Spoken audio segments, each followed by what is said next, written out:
কিন্তু আমরা একটু শুনতে চাইবো যে বিএনপি আসলে বিএনপির অঙ্গীকারগুলি, যেটা জনাব তারেক রহমান বারবার, প্রধানমন্ত্রী তারেক রহমান বারবার যেটি বলেছেন যে অক্ষরে অক্ষরে পালন করবেন, সেটা আসলে করবেন কিনা। 31 দফা যেটি নিয়ে আপনারা আসলে কাজ করছেন গত 10 বছর ধরে, বেগম জিয়া থাকতে বেঁচে থাকতে সময়ও সেটার কাজ শুরু হয়েছিল, তারপরে এটি চলে আসছে, সেগুলো আপনারা করবেন কিনা।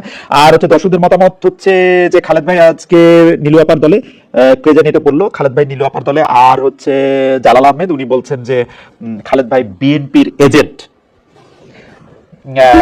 মনিয়াপা যদি একটু বলতেন যে আপনারা আসলে আপনাদের যে বক্তব্যটি সেটা খালেদ ভাই বিএনপির এজেন্ট বলে, এটা আসলে হয় ফান করে বলেছে আর না হয় খুব সিরিয়াসলি বলেছে, অনেকবার বলেছে আপা। আমি বলি এটা যদি কেউ বলে, আমি আমি আমি আমি অজ্ঞান হব না কি হবে আমি জানি না।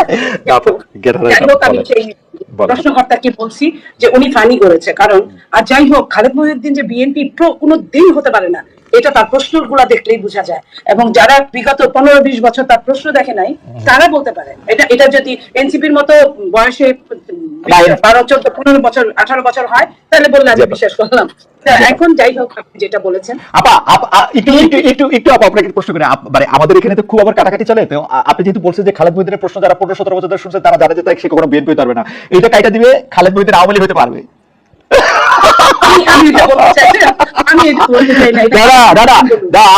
আপনি এটাও বলতে হবে যে আপনি 17 বছর ধরে আমার চিনলে যে আমার প্রশ্ন শুনে এটা মনে হয় আওয়ামী লীগ হতে পারবো। আপনি একজন সাংবাদিক এই সন্দেহ যত করবে তত সেই সাংবাদিক ক্ষুরধার হবে, তার স্বচ্ছতা তত বাড়বে।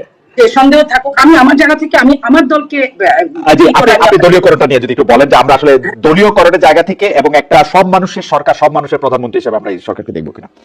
আমি এই সরকার সব মানুষের সরকার, সব মানুষের প্রধানমন্ত্রী। আপনি দেখেন একজন মানুষ যখন 150 টাকার খাবার খায়, 150 টাকায় এনেছে একজন প্রধানমন্ত্রী, খুব খারাপ কাজ করেছে আপা, খুব খারাপ কাজ করেছে, খুব খারাপ কাজ করেছে প্রধানমন্ত্রী। আমার থেকে, আমি বাংলাদেশে যে টাকা বেতন পাতা প্রধানমন্ত্রী তার চেয়ে বেশি টাকা বেতন পায়, খুবই কিপটামি করেছে, খুবই বাজে কাজ করেছে, এটা ঠিক হয় নাই।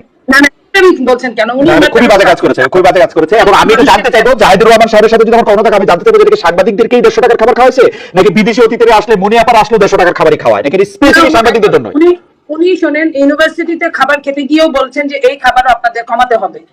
এই যে ওনার যে বলাটা প্রত্যেকটা ক্ষেত্রে, উনি এই যে আপনার খরচ কমানোর জন্য ইলেকট্রিক বন্ধ করে রাখে, ইলেকট্রিসিটি উনি অর্ধেক বাতি জ্বালায়, অর্ধেক জ্বালান না। প্রেসিডেন্টের সঙ্গে 22 জন গেল কেন আপা? প্রেসিডেন্টের সঙ্গে 22 জন গেছে, প্রেসিডেন্টের ইংল্যান্ডে যাইতে ব্লগে 22 জনকে পাঠাইছেন, 22 জনকে দিবেন প্রেসিডেন্টের সাথে যাইতে, প্রেসিডেন্টের সাথে 22 জনকে যাইতে দিবেন ইংল্যান্ডে।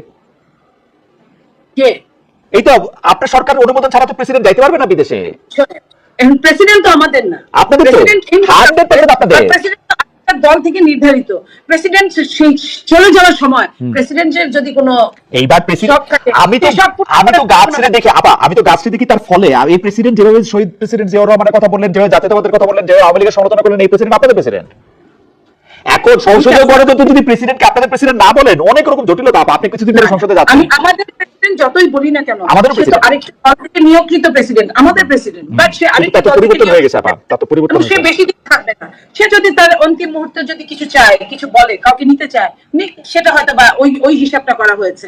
এটা আমি অন্য কিছু আর মনে করছি না, কারণ আমি যতই আপনাকে বলি ওই এক গাছের ছাল আরেক গাছে কিন্তু জোড়া লাগে না ওইভাবে, তো সেইভাবে আমি কথা বলছি। আর আপনি যে কথাটা বলছেন, আমি ওটার উত্তরটা দিতে চাই, এটা বলছি যে উনি ওনার বহর ছেটেছেন, আপনার সচিবালয়ে উনি একা গেলে উনার তেল একদম